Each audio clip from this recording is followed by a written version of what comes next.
MNA Mir Shabir Ali Khan Bijani, MPS सरदार मीर महबूब अली खान बिजरानी, पीपीजे नौजवान अगवान सरदार दादा मीर ज़रियाब अली खान बिजरानी सिंध हुकूमत पारां अमकानी बोर खे मुंहुं ॾियण लाइ focal person flood and rain emergency सूबाई वज़ीर excise and technician Mukesh Kumar Chawla Kandhkot पहुची डिप्टी कमिश्नर ऑफिस में ज़िले इंतज़ामिया पारां अमकानी बोर जे इंतज़ामात जो जाइज़ो ऐं ब्रीफिंग वरिती।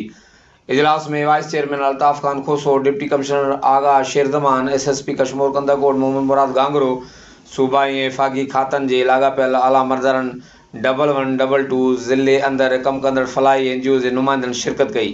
सूबाई वज़ीर एमएनए एमपीए खे ब्रीफिंग ॾींदे डिप्टी कमिश्नर कश्मीर कंदाकोट आगा शेरज़मान जो चवणु हो त अमकानी बोर खे मुंहुं ॾियण लाइ इंतज़ाम मुकमल कया विया आहिनि। हिफ़ाज़ती बंदनि सां मेडिकल तोड़े वेटनरी कैंपूं क़ाइमु कयूं वियूं आहिनि। सिंधु दरिया में पाणी जी सतह तोड़े हिफ़ाज़ती बंदनि जी निगरानी कई पई वञे।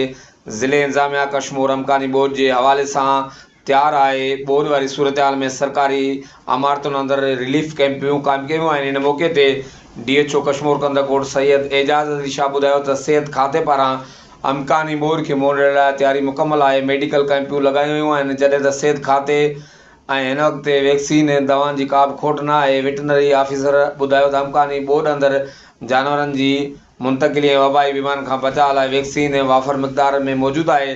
ज़िले अंदरि 5 मुख़्तलिफ़ जायुनि ज़िले लाइव स्टॉक पारां कैंपूं लॻायूं वियूं आहिनि। ज़िले सां लाॻापियल मिड़नी खातनि अमकानी बोर जे हवाले सां ब्रीफिंग ॾिनी। इजलास सां ख़िताब कंदे सूबाई वज़ीर जो चवणु हो त सिंध हुकूमत जा इंतज़ामात हाणे फ्लड जा आहिनि। असांजी हुकूमत सुपर फ्लड जूं तयारियूं करे रही आहे। पीपी जी आला क़यादत मुसलसल राब्ते में आहे। अमकानी बोर खे मुंहुं ॾियण लाइ रेवेन्यू खाते समेत लाॻापियल खातनि जे अमले जूं मोकलूं रद्द कयूं वियूं आहिनि। कचे जे मुतासिरनि लाइ हिफ़ाज़ती बंदनि सां मेडिकल तोड़े वेटनरी कैंपूं क़ाइमु कयूं वियूं आहिनि। पाणी जी सूरत हाल जी निगरानी कई पई वञे। 6 लख पाणी ऐं 8 लख बि थी सघे थो। इन हवाले सां सुपर फ्लड जी तयारी कई वञे। उन सां गॾोगॾु बरसाति जे हवाले सां बि मुकमल प्लान जोड़ियो वञे त जीअं अर्बन फ्लड खां बची सघिजे।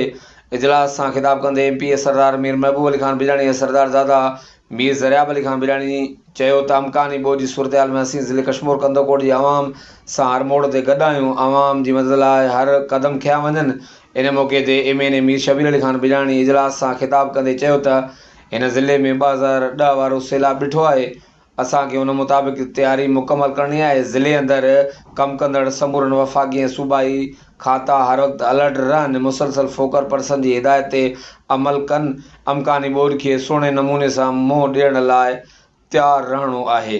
कैमरामैन टीम ऐं साथी रिपोर्टर अब्दुल ख़ालिद चाचड़ सां गॾु जावेद उस्मान बेजरानी, DC ऑफिस कंदाकोट।